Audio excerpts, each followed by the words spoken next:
आप सभी को मेरा नमस्कार। आज मैं आपको गरुड़ के और काकभूषण जी के बारे में कथा सुनाने जा रहा हूँ कि काकभूषण जी का चरित्र कैसे रहा और उसके बारे में जो जानकारी है वह संक्षेप में आपको सुनाने जा रहा हूँ।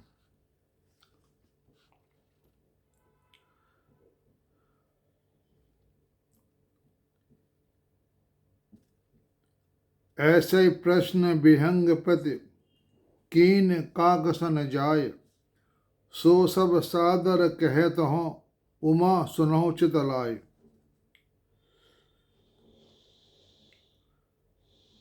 ऐसे ही गरुड़ जी ने जाकर काकभूषण जी से प्रश्न किया है।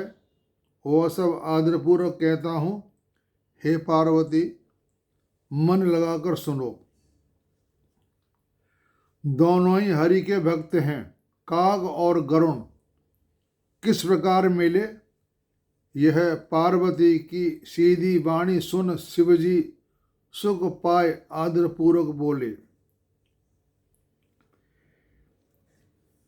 मैंने जैसे यह संसार के दुख छुड़ाने वाली कथा सुनी, हे सुंदर मुखी, हे सुंदर नेत्र वाली, सो कथा सुनो। जब तुम्हारे पहले दक्ष ग्रह में अवतार हुआ था तब तुम्हारा नाम सती था। कदाचित स्मरण होगा जब दक्ष के यज्ञ में हमारा अपमान हुआ तब तुमने क्रोध से शरीर त्याग किया और मेरे सेवकों ने आकर दक्ष का यज्ञ भंग किया और सब प्रसंग तुम जानती ही हो। यह शिवजी पार्वती माता से कह रहे हैं। हे प्रिय, तब मेरे मन में बड़ा शोक हुआ। मैं तुम्हारे वियोग में बड़ा दुखी हुआ। विरह से सुंदर वन, पर्वत, नदी, तालाब, इन स्थानों में एकमात्र कौतुक देखता फिरता था। सुमेर पर्वत से दूर उत्तर दिशा में एक अत्यंत सुंदर नील पर्वत है। उसके शिखर सोने के हैं। वे सुंदर और संख्या में 4 हैं। वे मेरे मन को भाए अर्थात अच्छे लगे। उन्हीं श्रृंगों पर एक पेड़ बरगद का है, पीपल का है, पागर का है और आम्र का है। पर्वत के ऊपर सुंदर सरोवर है। मणियों की सीढ़ी बन रही है जिसे देखकर मन मोहित हो जाता है। जिस सरोवर का जल शीतल, निर्मल और मीठा है। अनेक रंग के कमल खिल रहे हैं जिन पर सुंदर हंस शब्द करते और सुंदर भौरे गुंजारते हैं। उसी सुंदर पर्वत पर वह खग वास करता है, मतलब पक्षी वास करता है। कल्पांत में भी उसका नाश नहीं होता। जब कल्पों का अंत हो जाता है तो ऐसा लिखा है कि तब भी इस पर्वत का नाश नहीं होता। जितने माया के किए हुए अनेक गुण, दोष, मोह, काम, अविवेक आदि हैं, क्योंकि इस पर्वत पर माया का वास नहीं होता। ये बिगर माया के है। यहाँ भगवान की माया नहीं होती। कहने का तात्पर्य यह है कि ये भगवान का साक्षात, इसे आप घर कह लो या वास कह लो। जहाँ भगवान रहते हैं वहाँ पर माया नहीं रहती। विष्णु भगवान है या हमारे शंकर भगवान है या ब्रह्मा जी हैं, इनकी पत्नियाँ जो पार्वती, लक्ष्मी और ब्रह्माणी हैं, वे भी माया की ही हैं। वो वास्तव में भगवान का स्वरूप ही हैं। भगवान की आदि शक्ति ही इनकी पत्नी के नाम से माँ भगवान ने उनको बना लिया। यद्यपि यह गुण दोष संपूर्ण जगत में व्याप रहे हैं, परंतु उस पर्वत के निकट कभी नहीं जाते। हे पार्वती, उस स्थान में वास करके काग जिस प्रकार नारायण का भजन करता है, सो प्रथम पहर में कागभूषण जी पीपल के तले सतयुग के धर्मानुसार ध्यान करते हैं। यानी जो हमारा पीपल का वृक्ष है वह सतयुग के में पीपल का पेड़ होता है। यानी पीपल के पेड़ के नीचे जब गरुड़ जी कागभूषण जी का कथा सुनाते हैं उस समय वह पीपल का पेड़ होता है और सतयुग का वास होता है। दूसरे पैर में पाकड़ के नीचे, मतलब त्रेता युग पापड़ का प्रतीक है, पाखड़ का पेड़। और त्रेता युग में धर्मानुकूल जब यज्ञ करते हैं। और तीसरे पैर में आम के नीचे द्वापर के धर्मानुसार मानसिक पूजा करते हैं। यानी कहने का मतलब यह है कि द्वापर का में जो पेड़ है वह आम का पेड़ माना जाता है और कलयुग में पेड़ बड़ का माना जाता है। तो चौथे पैर में बड़ के तले कलयुग के धर्मानुसार हरि कथा कहते हैं। सतयुग में पीपल का, त्रेता में पाकड़ का पेड़, द्वापर में आम का पेड़ और कलयुग में बड़ का पेड़ मानते हैं। जिस समय बट के नीचे बैठकर राम कथा कहते हैं उस समय अनेक पक्षी सुनने को आते हैं। रघुनाथ जी जो कुछ विचित्र चरित्र है उन्हें प्रेम से कागभूषण जी गाते हैं। उज्ज्वल मति के सब हंस उन चरित्रों को सुनते हैं जो सदा उस ताल में वास करते हैं। जब मैंने जाकर यह कौतुक देखा तब मेरे हृदय में बड़ा आनंद हुआ। तब मैंने भी कुछ समय तक हंस का रूप धारण करके वहाँ निवास किया। इस प्रकार आदर से रघुनाथ जी के चरित्र श्रवण कर फिर मैं कैलाश में चला आया। हे पार्वती, तुमको मैंने यह कथा जब सब सुनाई, जिस समय मैं कागभूषण जी के पास गया, अब वह कथा सुनो जिस कारण काक के पास गरुड़ जी गए और वार्तालाप हुई। जब रघुनाथ जी ने युद्ध में रण कौतुक किए थे, जिस चरित्रों का विचार से मुझे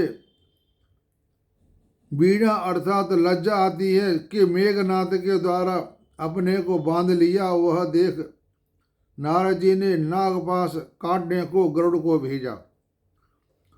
तो गरुड़ जी सब बंधन काट गए, परंतु मन में बड़ा विषाद हुआ। मतलब मन में उनको विचार आया कि रघुनाथ जी का बंधन में पड़ना देख अनेक प्रकार के विचार गरुड़ अपने जी में करने लगे। जो ब्रह्म स्वरूप व्यापक और वाणी के पति हैं, माया मोह से परे परम ईश्वर हैं, इनका अवतार जगत में रघुनाथ रूप सुना था, सो उनमें कोई ऐसा प्रभाव नहीं देखा। मुझे बंधन काटने का आना पड़ा।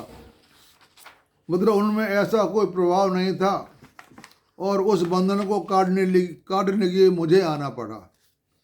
तो मनुष्य जिनका नाम जपकर संसार बंधन से छूट जाता है और उनकी राम को एक छोटे से निशाचर ने नागपाश से बांध लिया, वे कैसे ईश्वर हैं।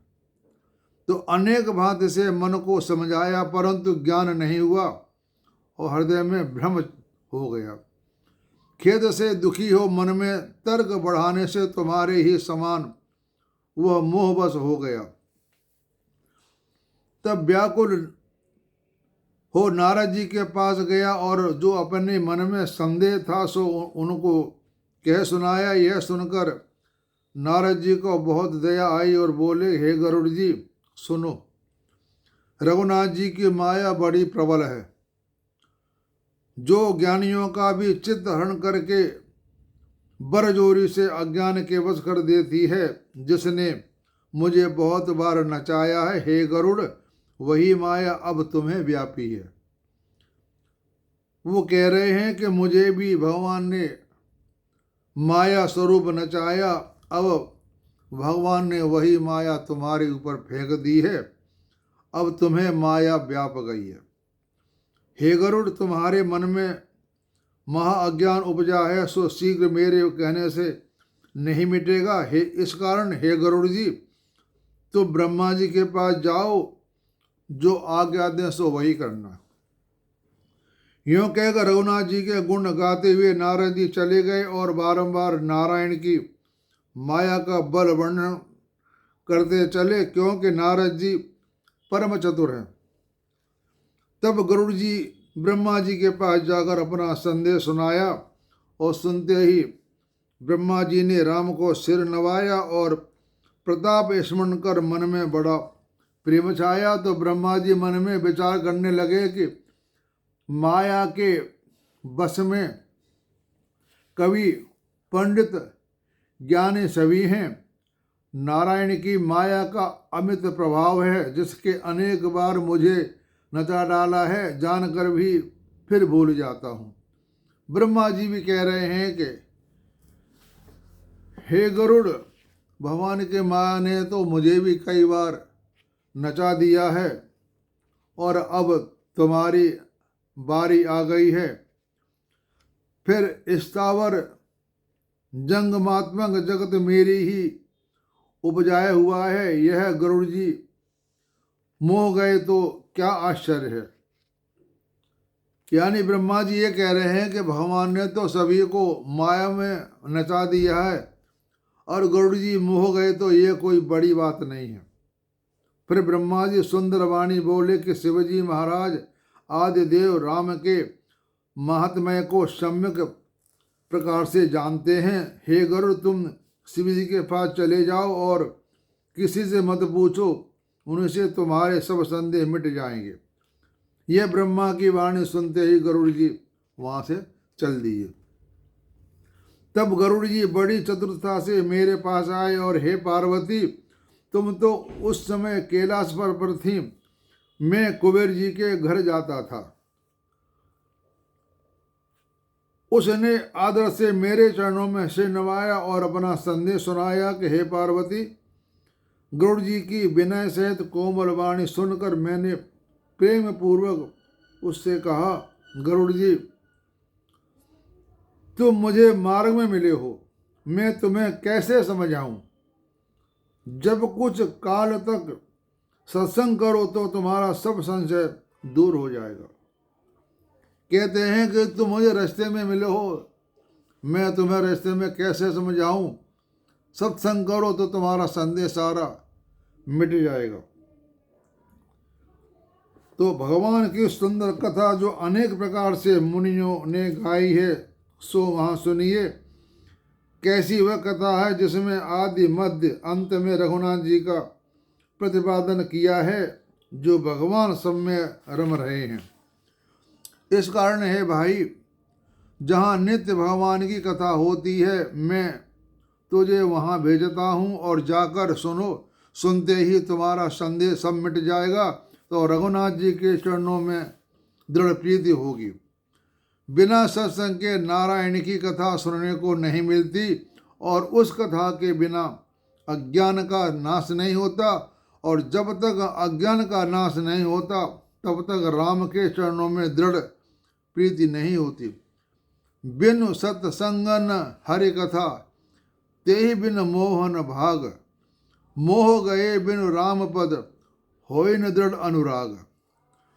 बिना प्रेम के राम नहीं मिलते। चाहे योग जप ज्ञान वैराग्य कैसा ही करो, उत्तर दिशा में जो सुंदर नील पर्वत है, वहाँ बड़े शीलवान कावसंड जी रहते हैं। उत्तर दिशा में हमारा हिमालय पहाड़ पड़ता है, और हिमालय पहाड़ के ऊपर एक नीलगिरी पर्वत है जहाँ पर काकभूषण जी का वास है और वो वहाँ पर हमेशा कथा सुनाते रहते हैं। जब शिवजी भगवान कथा सुनने गए थे तो उन्होंने भी अपना हंस का रूप बना करके वहाँ जा कर के बैठ गए थे और उनकी कथा पूरी सुन कर के आए थे। तो वे राम भक्ति के मार्ग में परम चतुर हैं, ज्ञानी, गुणों के घर बहुत समय के हैं। वे सदा राम की कथा कहते हैं। अनेक प्रकार के श्रेष्ठ पक्षी आदर से उनकी कथा सुनते हैं। तुम भी वहाँ जाकर नारायण के अनेक गुण सुनो तो मोह से उत्पन्न हुआ दुख दूर हो जाएगा। जब मैंने सब प्रसंग समझ आया तो प्रसन्न हो मेरे चरणों में सिर नवाया और गरुड़ जी वहाँ से चले। हे पार्वती, इस कारण मैंने उसे नहीं समझ आया कि रघुनाथ जी की कृपा से उस बात का भेद मिल गया कि गरुड़ जी ने कभी अभिमान किया होगा, उसे भगवान खोना चाहते हैं। जो मैं समझा दूंगा तो अभिमान न जाएगा। इस कारण पक्षीराज भ्रम काक द्वारा दूर कराऊं तो अभिमान जाता रहेगा। कुछ इसलिए कि मैंने नहीं रखा कि यह पक्षी है, पक्षी की भाषा समझेगा। हे पार्वती, भगवान की माया बड़ी बलवती है, जिसे न मोह ऐसा इस जगत में कौन ज्ञानी है। क्योंकि भगवान की माया का कोई पार नहीं पाया। मार्कंडेय महाराज ने भगवान की माया को देखा था। भगवान ने उनको माया दिखाई, फिर वो घबरा गए। तब भगवान के हाथ जोड़कर कहा, भगवान अपनी माया को समेटो, मैंने तुम्हारी माया देख ली, इतना ही बहुत है। तो मार्कंडेय जी ने भगवान की माया कितनी देखी, क्या देखी, ये तो अब वही जाने। लेकिन ये कहते हैं कि मार्कंडेय जी ने भगवान की माया को देखा है। कितना देखा है ये तो हम पता नहीं। ये तो हमारे जो शास्त्र कहते हैं वही बात हमको माननी पड़ेगी। हमारे वेद पुराण शास्त्र की कोई गिनती नहीं है, बहुत हैं। रामायण बताते हैं करीब करीब 300 के आसपास है। किसी में कुछ कथा लिखी है, किसी में कुछ कथा लिखी है। कौन सी कथा सही है, कौन सी गलत है, इसका हम निर्णय नहीं ले सकते। किसी की हम बुराई करेंगे, उन्होंने ये कैसे कह दिया, ये बात ठीक नहीं है। क्यों? हरि कथा अनंता। किसी ने भी कुछ लिखा या जो कुछ कहा उसने शास्त्रों में, पुराणों में, वेदों में देखकर ही कहा। वह कहाँ तक सही है, कहाँ तक झूठ है, ये तो भगवान ही जाने। यही भगवान की माया है। गरुड़ जी बड़े ज्ञानी भक्तों के शिरोमणि और त्रिभुवनपति नारायण के वाहन हैं, यानी विष्णु भगवान के वाहन गरुड़ जी हैं। उनको भी प्रबल माया ने मोह लिया। ऐसी माया से जो कोई गुमान करते हैं वे महामंद यानी मूर्ख हैं। मूर्ख तो हम भी हैं जो हम भगवान की माया में फंस जाते हैं। हम कौन से कम मूर्ख हैं, हम लोग भी मूर्ख हैं, क्योंकि हम भगवान की माया को नहीं जानते। वो कभी कुछ करता है, कभी कुछ करता है। वो कहने से ही स्त्री हो पुरुष हो उसको पैदा कर देता है और हम उस माया में फंस जाते हैं कि भगवान ने ये कैसे कर दिया। भगवान के बारे में किसी मनुष्य के बराबर उसका विचार करें तो वो ठीक नहीं। क्योंकि कहाँ ब्रह्म और कहाँ इंसान का जीव। इंसान का जीव होता तो ब्रह्म का अंश है, लेकिन वे नाम मात्र का होता है। तो हम भगवान की माया को नहीं जान सकते। वह माया शिव ब्रह्मा को भी मोह लेती है। फिर दूसरे की तो बात ही क्या। ऐसा जी में जानकर मुनिजन मायापति भगवान का भजन करते हैं। गरुड़ जी उस स्थान पर गए जहाँ काकभूषण जी रहते थे, जिनकी तीव्र मति और नारायण की अखंड भक्ति है। वह पर्वत देखने से ही मन प्रसन्न हो गया और माया मोह शोक भ्रम सब दूर हो गया। गरुड़ जी सरोवर में स्नान और जलपान करके हृदय में प्रसन्न हो बट वृक्ष के तले गए। मैंने आपको अभी बताया था कि बट वृक्ष एक कलयुग का प्रतीक है। जब बट वृक्ष के नीचे कथा होती है उस समय कलयुग का वास होता है। हम इसकी गणना नहीं कर सकते कि पहले कलयुग आया या सतयुग आया, यह तो भगवान ही जाने। लेकिन जो यह कथा का लेख लिखा हुआ है रामायण में, यह बात कलयुग की है। जब गरुड़ जी काकभूषण जी के पास कथा सुनने गए थे, तब काकभूषण जी एक बट वृक्ष के नीचे बैठे हुए थे, वहां पर कथा सुना रहे थे। काकभूषण जी कथा का आरंभ करना ही चाहते थे कि उस समय गरुड़ जी गए और गरुड़ जी को आते देख काकभूषण जी सब समाज सहित बड़े प्रसन्न हुए। गरुड़ जी का बहुत आदर कर कुशल पूछी, सुंदर आसन दिया। तब पूजा करके बड़े प्रेम से काकभूषण जी की मधुर वचन बोले। हे स्वामिन, खगराज में आपके दर्शन कृतार्थ हो गया। आज फिर निमित्त आगमन हुआ, अब जो आज्ञा हो वही मैं करूं। तब गरुड़ जी मधुर वचन, मीठे वचन कहने लगे कि महाराज महाशय, तुम सदा कृतार्थ रूप हो, क्योंकि जिनकी स्तुति अपने मुख से आदरपूर्वक शिवजी ने की है। तो हे तात सुनो, जिस निमित्त में आया था वह मेरा कार्य तो आपके दर्शन से ही सिद्ध हो गया।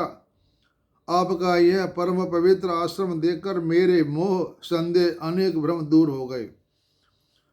उस नीलगिरी का पर्वत कुछ एरिया ऐसा है कि वहाँ पर जाने से कहते हैं कि माया मोह सभी समाप्त हो जाते हैं, वह महा माया मोह नहीं रहती।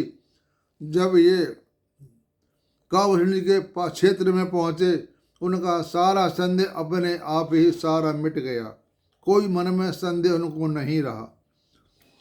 अब आप श्री राम की अत्यंत पवित्र कथा जो सुखदायक है और दुखों के समूह को नाश करती है, हे तात, वह कथा मुझे आप आदरपूर्वक सुनाओ। तो हे स्वामी, मैं तुम्हारी बारंबार विनय करता हूँ। गौड़ जी की नीति युक्त सीधी सुखदायक परम पवित्र प्रेम भरी वाणी सुनकर काकभूषण जी के मन में बड़ा उत्साह हुआ और रघुनाथ जी के गुण वर्णन करने लगे। आगे मूल रामायण का तुलसी में लिखते हैं, यानी उन्होंने पूरा राम के बारे में वर्णन किया, कैसे जन्म हुआ, कैसे कहाँ गए। उन्होंने उनको सारी कथा सुना दी। फिर रघुनाथ जी के अवतारों की बड़ा वर्णन करके उनके बाल चरित्र प्रेम से वर्णन किए। बाल रूप काकभूषण जी के इष्ट हैं, इस कारण मन में उत्साहपूर्वक उनका अनेक प्रकार से वर्णन करके विश्वामित्र ऋषि का आगमन कहकर फिर सीता के संग राम का विवाह वर्णन किया। यानी उन्होंने सारी कथा सुनाई और वो कथा सुनने के बाद गौड़ जी वहाँ से आ जाते हैं और उनका मोह सारा समाप्त हो जाता है। तो यह मैंने आपको गौड़ की राम कथा सुनाई, जो कि काकभूषण जी ने गौड़ को राम कथा सुनाई थी। यह प्रसंग यहाँ पूरा होता है। अब आगे आपको मैं इसके आगे क्या हुआ वह कथा सुनाऊंगा। हरि ओम तत्सत। आप सबको मेरा नमस्कार हो।